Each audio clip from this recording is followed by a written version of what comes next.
les personnes qui sont en démarche, en quête spirituelle, notamment dans une religion. Un point crucial de cette quête, de cette démarche, est l'adoration de Dieu.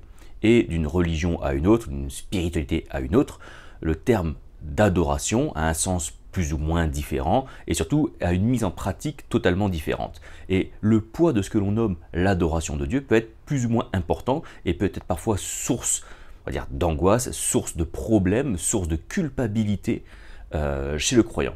Eh bien, je te propose dans cette vidéo de voir ce qu'est l'adoration, comment je la pratique depuis maintenant quasiment 2 ans et comment cela n'a plus rien à voir et comment ma pratique est libératrice pour toute démarche et toute quête spirituelle. À tout de suite.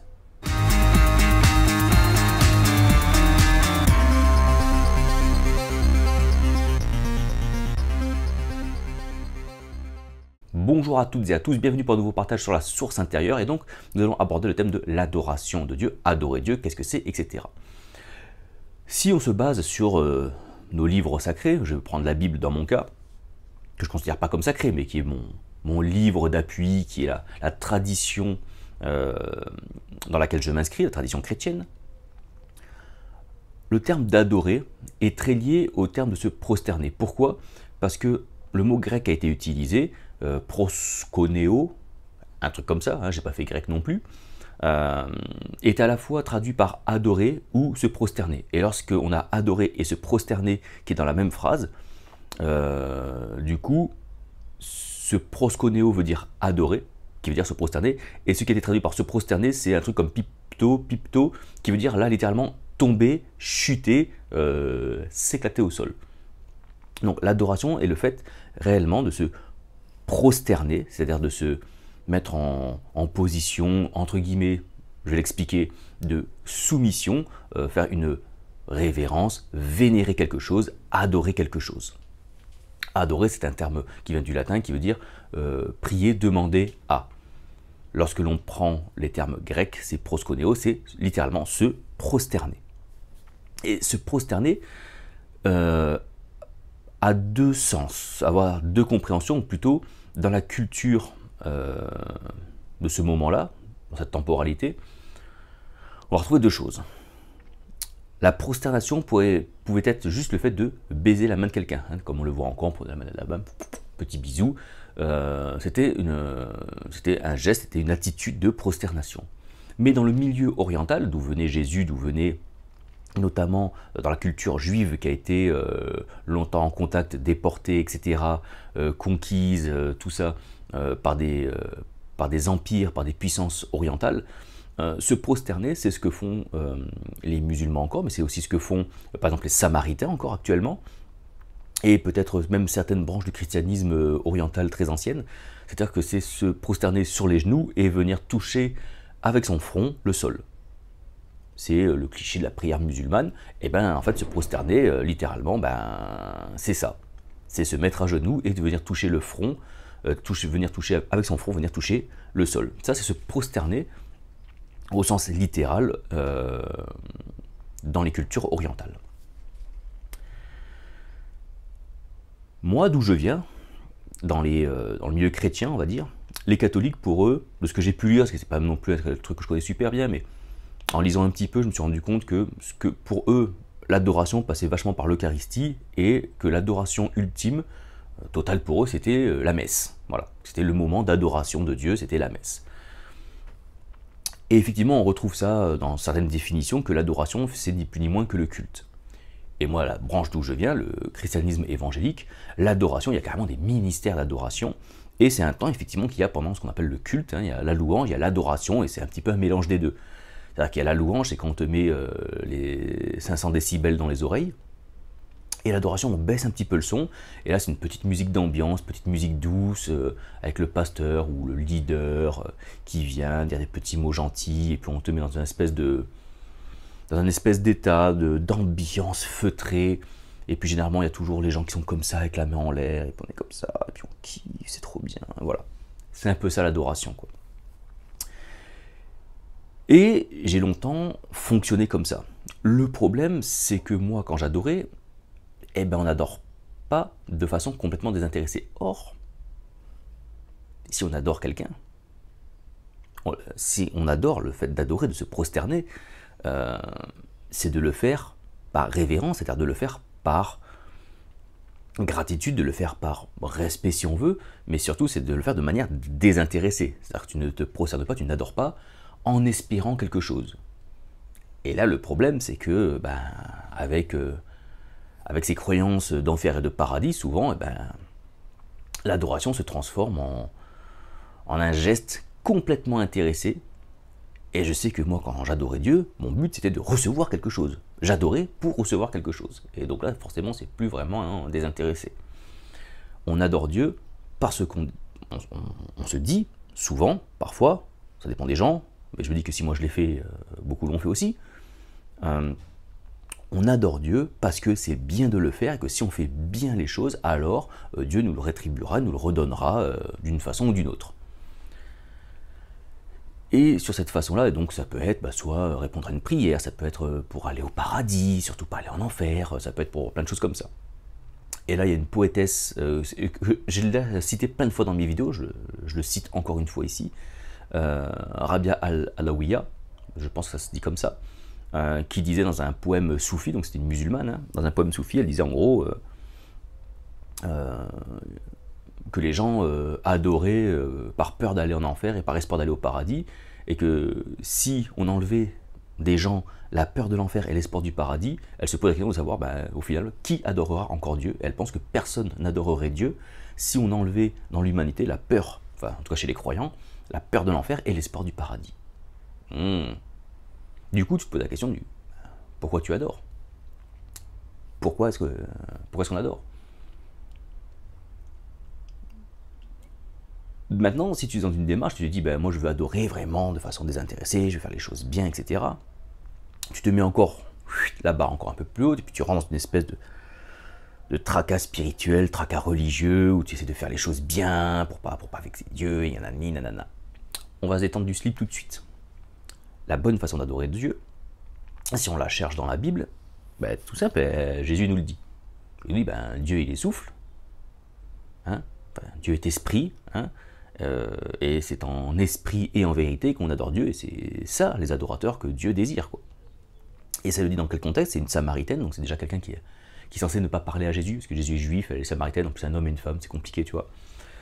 Et elle lui pose la question de savoir où c'est qu'on doit adorer Dieu. Est-ce que c'est nous sur le mont Grazimi, je crois que ça s'appelle là pour les Samaritains, ou est-ce que c'est comme vous les Juifs au temple et tout? Jésus dit écoute, c'est très simple, l'heure vient. En fait, elle est déjà venue, donc c'est déjà le cas. Où les vrais adorateurs de Dieu, c'est-à-dire ceux qui le font dans la réalité, qui ont une consistance spirituelle, ils adorent Dieu dans le souffle et la réalité. Dans le pneuma, donc les vrais adorateurs de Dieu adorent Dieu dans le pneuma, donc dans le souffle, et en vérité qui est la réalité des choses. Donc si tu veux adorer Dieu, c'est simple, il suffit de l'adorer en esprit et en vérité, c'est-à-dire dans le souffle et la réalité. Allez l'adorer dans le souffle. Ça, alors c'est simple littéralement, mais concrètement comment que je fais moi? Le souffle, Dieu est souffle, et c'est donc dans le souffle, dans le divin, que l'on va adorer Dieu. Si tu suis la vidéo, je t'ai déjà expliqué, cette vidéo, la chaîne en entier, hein, pour moi, Dieu n'est pas une personne. C'est pas une personne extérieure qui serait à l'extérieur de moi et que je viendrais adorer de façon extérieure. C'est-à-dire que si tu adores de façon physique, c'est-à-dire soit comme ça, soit comme ça, c'est que tu t'adresses à un Dieu qui est à l'extérieur. Parce que tu fais une adoration physique dans le but qu'il la voit extérieurement. Oui, si tu fais une gestuelle, c'est parce que tu penses qu'il va te voir visuellement, donc il est à l'extérieur de toi. Dieu, pour moi, c'est une intelligence, c'est une force, c'est une puissance, c'est une énergie, et c'est plein de choses que je ne pourrais pas décrire, c'est aussi plein de non-choses qui ne sont pas révélées. C'est très difficile de l'expliquer, c'est impossible. Mais la vision que j'en ai actuellement, c'est que c'est notamment pour moi hein, de ce que je vis depuis maintenant un petit moment, c'est un ensemble, c'est une infinité, c'est un bloc infini de lois, mais de lois physiques, de lois mathématiques, de lois naturelles, de lois donc aussi spirituelles. C'est toute une grande harmonie, avec toute une grande cohérence qui fait fonctionner l'univers, qui fait tout fonctionner. C'est comme ça que... Je ne dis pas que j'ai raison, c'est comme ça, et ça trouve cohérence dans ce que je vais t'expliquer. Et ce grand souffle, donc il est partout, effectivement, et il est en toi. Ah bah oui, parce que si on est là... Si nous sommes une création d'un point de vue créé pur ou d'une évolution biologique, peu importe. Hein, création, évolution, peu importe, on ne parle même pas de ça. Mais si nous sommes vivants, alors nous avons le souffle de cette chose-là, de ce qu'on appelle Dieu, au-dedans de nous. Et donc ça, c'est ce que la tradition chrétienne, la tradition juive, appelait le royaume de Dieu, le règne de Dieu. Parce qu'il y avait tout un ensemble de lois qui régissaient le fonctionnement de l'univers, de l'homme, de son intériorité, de la nature, bref, de tout. Et donc, il est au-dedans de nous. C'est-à-dire que le point de contact, le point de rencontre que l'on va avoir, le point, on va dire, d'interaction avec Dieu, il n'est pas à l'extérieur. On peut le voir à l'extérieur, on peut y accéder de façon détournée à l'extérieur, en voir des brides, on peut le contempler de l'extérieur, tout ça, mais le point d'interaction intime que l'on va avoir, personnel, il est au-dedans de nous. Le royaume est au-dedans de vous, c'est ce que dit Jésus, c'est ce qu'on nous rapporte dans l'évangile de Luc, et notamment Jésus le dit en plus à des pharisiens, donc des mecs qui ne croient même pas qu'il est le royaume, qu'il incarne le royaume et qu'il est le Fils de Dieu, et il le dit avant la croix. Donc avant la croix, que tu crois en Jésus, que tu ne crois pas en Jésus, de toute façon, le royaume est au-dedans de toi. Voilà. Maintenant, il faut y accéder. Et donc, c'est bien dans le souffle. Donc le souffle, pour moi, souffle. Quand on a traduit après Saint-Esprit, royaume de Dieu, c'est juste le souffle, tout ça, ça serait difficile à expliquer, mais c'est ce mouvement divin qui est en nous. Et ce qu'on va appeler le royaume, c'est la découverte, c'est la mise en application de ces choses-là un petit peu, si on veut. Je ne sais pas trop comment décrire ça. Et d'autant plus que nous sommes donc le temple du Saint-Esprit, c'est-à-dire que nous sommes le temple, la maison de ce souffle. Nous en sommes le contenant, si on veut. Donc, venir adorer Dieu dans le souffle, c'est tout simplement aller au-dedans de nous. On va venir l'adorer dans le souffle. Et dans la réalité, c'est-à-dire, c'est encore un peu plus complexe, mais on va essayer de bien concrétiser ça, pour que ce soit bien simple. Dans le souffle et en réalité, c'est-à-dire que tu vas venir tout simplement tel que tu es, avec la vision que tu as du moment, de l'instant, avec ta croyance que tu as pour le moment, que tu vas essayer de même te débarrasser, mais qui se débarrassera au fur et à mesure, mais tu vas tout simplement venir sans te préoccuper de savoir s'il y a une vérité autre, une vérité ailleurs, une vérité que tu aurais toi et pas les autres, etc. Les vrais adorateurs de Dieu viennent adorer Dieu dans le souffle, dans leur intérieur, au-dedans, et tels qu'ils sont. Et tels qu'ils sont. Et tels qu'ils croient ou qui ne croient pas en soi. L'adoration est intérieure. Et je vais t'expliquer pourquoi elle est intérieure aussi. J'ai commencé, on va poursuivre. Donc, adorer Dieu, c'est ce qu'on va appeler le culte intérieur. Par exemple, Paul, il enseigne tout un tas de choses qui ne sont pas dans les évangiles. Dans les épîtres, ce sont des lettres que l'on a. Il a enseigné bien d'autres choses, d'autres lettres que l'on n'a pas eues. Il a eu des échanges oraux dont on n'a aucune trace. Mais à un moment, dans une lettre, il écrit un truc qui laisse penser voilà, les Juifs de Rome lui disent ouais, mais du coup, comment est-ce qu'on rend un culte à Dieu ou pas? Donc, est-ce qu'on adore Dieu ou pas? Le fait d'adorer, de rendre un culte, sont très liés. Pourquoi il pose cette question? S'il pose cette question, c'est parce que Paul a dû leur raconter des choses, a dû leur enseigner des choses qui ont dû faire tilt dans la tête en disant du coup, on fait encore le culte ou on ne le fait plus alors du coup? Puisque, toi, s'ils se posent cette question-là, c'est qu'ils ont dû recevoir de Paul quelque chose qui leur a fait tilter en disant mais du coup, on n'a plus besoin d'adorer Dieu, de faire le culte tel qu'on le conçoit alors. Parce que pour eux, adorer Dieu, c'était de faire un culte, c'était quelque chose de physique, c'était quelque chose que l'on faisait pour que Dieu le voie, donc un Dieu extérieur. Et il semble que Paul a dû leur dire des trucs à un point tel que les Juifs se demandent si du coup c'est encore utile finalement de faire un culte extérieur. Donc il a dû leur parler de ce Dieu intérieur finalement, quelque part d'une façon ou d'une autre. Et Paul leur dit, il fait, mais en fait le culte parfait à Dieu, l'adoration parfaite, c'est votre corps. C'est votre corps. La pratique de l'adoration, si tu veux, tu vas la faire dans l'intériorité. Moi, ça fait 2 ans que je ne fais... Enfin, 2 ans. Pas tout à fait 2 ans, on va dire que ça fait... Oh si, remarque l'été, si, ça fait 2 ans. 2 ans que je n'ai plus mis les pieds dans une église. Ça fait 2 ans que je n'ai plus adoré au sens religieux du terme, donc avec une adoration, avec un Dieu qui m'aurait vu l'extérieur. Je vais même te dire un truc, ça doit faire peut-être 2 ans que je ne prie plus dans le sens où tu pourrais l'entendre. C'est-à-dire adresser une prière à Dieu, faire une demande à Dieu de façon vocale. Ça fait 1 an et demi que je n'écoute plus de louanges, de musique chrétienne, de choses comme ça. Et encore une fois, ma vie spirituelle, ma vie avec Dieu n'a jamais été autant dynamique, n'a jamais été autant réelle, véritable, que depuis ces dernières années, quoi.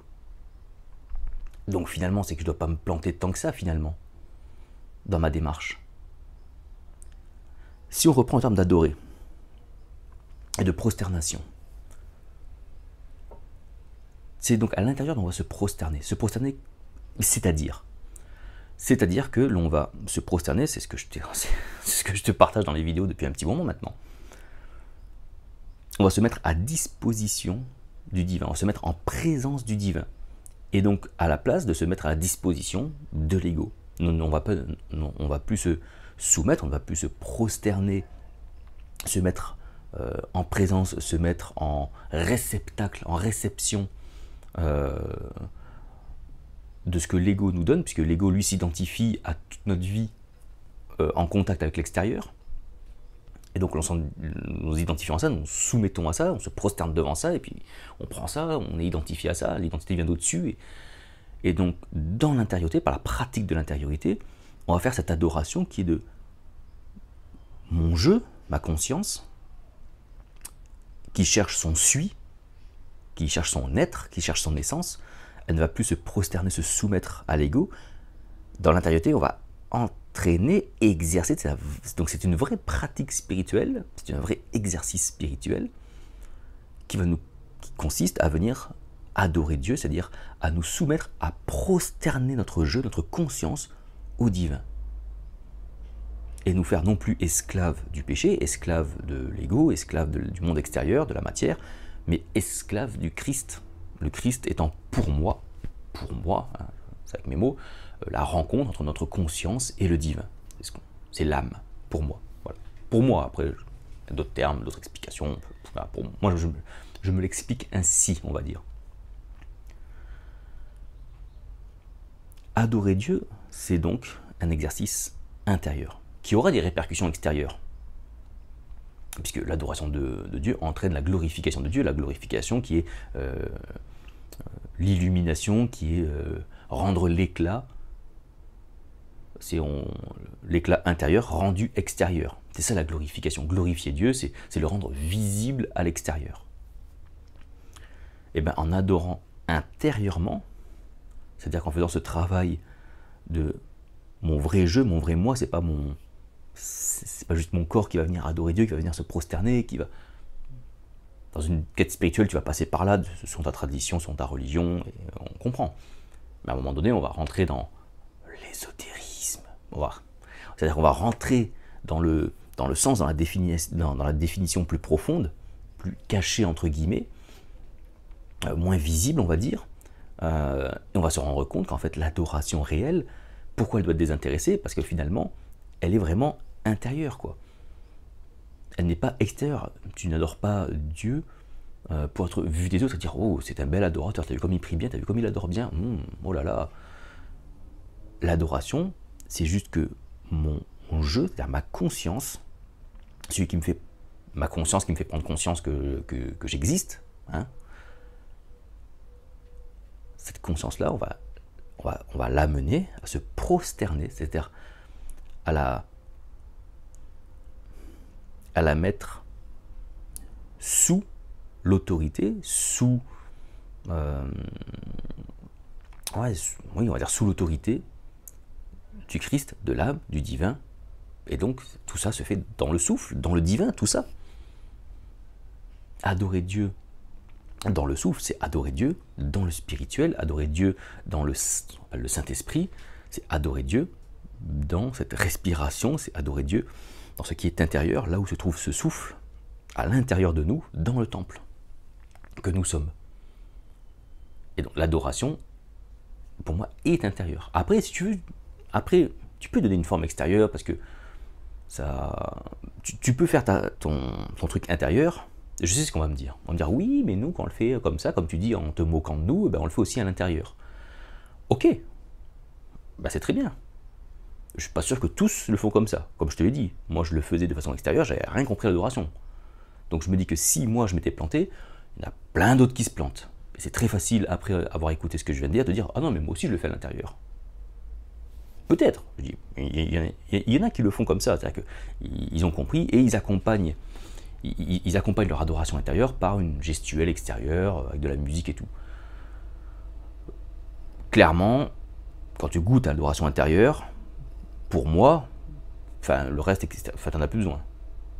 Enfin, après, c'est pour le folklore, ou parce que tu es attaché encore un truc, mais c'est que si tu es encore attaché à une gestuelle extérieure, c'est que quelque part, t'as encore besoin de combler avec ça, tu vois. Alors, c'est pas un reproche, c'est pas un jugement. Si t'en as besoin, tu le fais, tu vois, c'est pas interdit, tu vois. Si t'en as besoin, que tu ressens ce besoin d'accompagner ça extérieurement, bah, fais-le extérieurement, ta louange, ton worship avec ta musique et tout. C'est pas vrai, moi je me moque gentiment, là j'aime bien me brancher, tu vois. Mais fais-le, c'est pas un souci.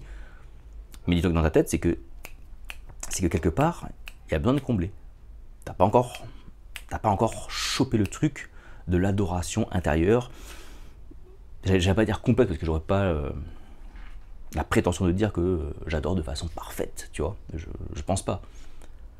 Mais je me rends compte que moi, je pouvais pas passer 2 semaines, par exemple, sans prier, sans dire à Dieu que je l'adore, que oh, merci Seigneur, tu vois. Je m'étais dans des états d'angoisse pas possible, en disant, bah du coup, j'oublie Dieu, il va m'oublier, il va me punir, oh là là, qu'est-ce qui va se passer dans ma vie, oh là, quoi. Je dis pas à ce point, mais j'exagère un petit peu, mais dans ma tête, il y avait ce truc du, ça fait quand même 2 semaines. Et j'allais à l'église. Quand j'allais à l'église, j'y allais pour me donner bonne conscience, surtout en me disant, il faut bien que j'aille à l'église, que je fasse mes trucs, parce que sinon, voilà, quoi, je suis pas en règle devant Dieu, ça se fait pas, c'est pas cool de ma part, quand même, tout ça, quoi, tu vois. Parce que tout ce qu'on te met dans la tête, tu vois. Et bien, par l'intériorité, ça a comblé tout ça, putain. Et je savais même pas que j'adorais Dieu. C'est qu'en voulant faire cette vidéo avec les questions sur l'adoration, en me disant, tiens, mais ah ouais, tiens, c'est vrai, l'adoration, mais qu'est-ce que je fais de l'adoration? Et en pensant, je fais, mais en fait, du coup, mais pourquoi j'ai plus besoin d'adoration? Et du coup, voilà mon partage. Pourquoi j'ai plus besoin d'adorer Dieu de façon, on va dire, physique, de façon gestuelle, corporelle? Bah, tout simplement parce que j'ai l'adoration intérieure, ce culte intérieur, peut-être où j'exerce ma conscience de venir se prosterner au Christ, c'est-à-dire la mettre à disposition en réceptacle des lois divines qui viennent ensuite, qu'est-ce qu'elles font? Elles viennent s'incarner, c'est ça l'incarnation. Le divin s'incarne à travers moi, à travers le mental, la conscience, le mental, l'ego, et puis le corps, et ma bouche. Et du coup, mon corps, comme disait Paul, devient le sacrifice. Mon corps devient le culte agréable à Dieu.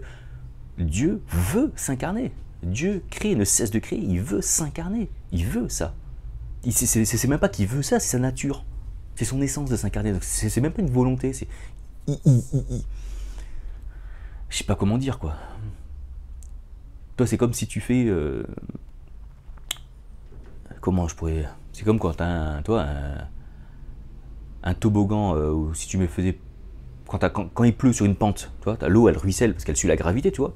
L'eau, elle veut pas. Elle se dit pas, moi je veux descendre. Non, c'est parce que c'est parce que c'est les lois physiques qui font ça. Eh ben Dieu, c'est pareil. Physiquement, je pourrais pas te le décrire. Il fait ça. Il s'incarne. Mais nous, on agit comme un bouchon. Parce que pour s'incarner, il a besoin de quoi? Notre coparticipation, c'est-à-dire notre conscience. puisque c'est notre conscience qui est notre réalité, donc pour que Dieu devienne réel, il y a besoin, pas besoin. Si notre conscience qui nous fait notre réalité ne vient pas adorer Dieu, ne vient pas se prosterner devant lui, ne vient pas se mettre à sa disposition en réceptacle de lui, de ses lois, du royaume, etc., eh bien ça ne va pas aller plus loin, ça va faire comme un bouchon, au niveau de... L'âme va rester là où elle est, à l'intérieur de nous, mais elle va rester là, elle est là, c'est bien, super, mais elle ne trouve pas son incarnation. Et lorsque nous on fait ce travail de débouchonner ça, de venir adorer en se tournant, et bien du coup ça crée une liaison, et ça part. Et comment je vois après ma bonne adoration, c'est dans tout ce que je vais dégager ensuite derrière, quoi. Je vais me rendre compte que j'ai plus besoin d'adorer de façon physique. Donc je me dis que si ce besoin n'y est plus, c'est qu'il y a un truc qui s'est cassé, donc, mais j'ai toujours ma relation à Dieu, donc je me dis que tout ça est réparé, et que je le vis très bien, et que finalement je me rends compte que ouais, j'adore Dieu.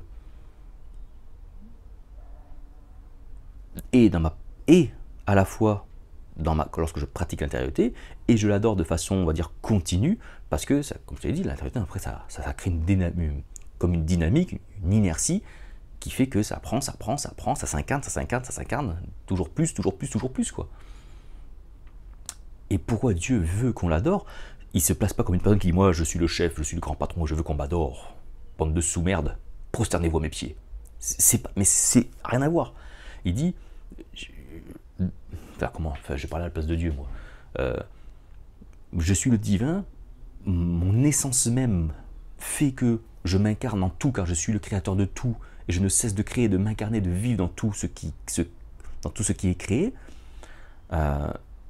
Si toi, tu veux que moi, Dieu, je vive en toi, il va falloir, j'ai besoin de ta coparticipation. Comme je t'ai donné une conscience, c'est là où on confond parfois avec le libre arbitre, mais ça n'a rien à voir, mais bon, bref.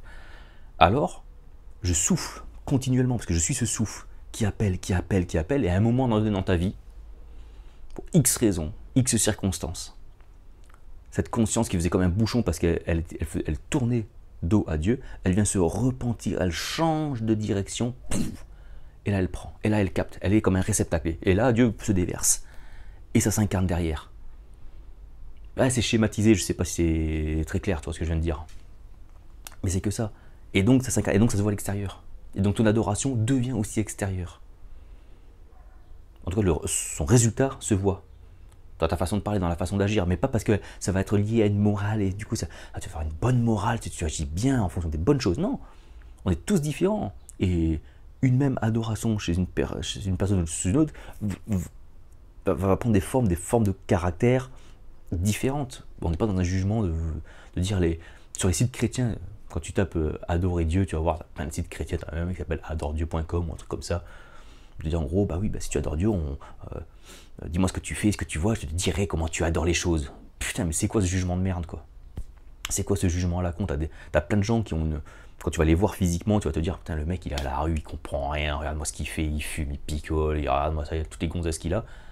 Mais tu sais pas qu'en fait, lui, tout ce qu'il fait là, c'est parce qu'il suit toute une éducation, toute une identification égotique, et qu'en fait, au fond de lui, ça fait déjà 6 mois que ce mec-là, il adore Dieu dans le souffle et la réalité. Ça fait 6 mois qu'il en a pris conscience, ça fait déjà 6 mois, 1 an, qu'en fait, il est dans la pratique de cette prière intérieure, de cette intériorité, qu'il en ait pris conscience, mais parce que, parce qu'on n'est pas tous égaux devant ça, c'est toujours, d'une personne à une autre, c'est plus compliqué, il y a plus de liens qui nous retient pour faire ce demi-tour, mais il est en démarche, cette personne-là. Donc tu peux pas juger une personne sur ce qu'elle est, sur ce qu'elle fait, sur ce qu'elle dit, et dire lui il est bidon, il fait pas d'intériorité, ou lui il est pas soumis à Dieu, je sais pas.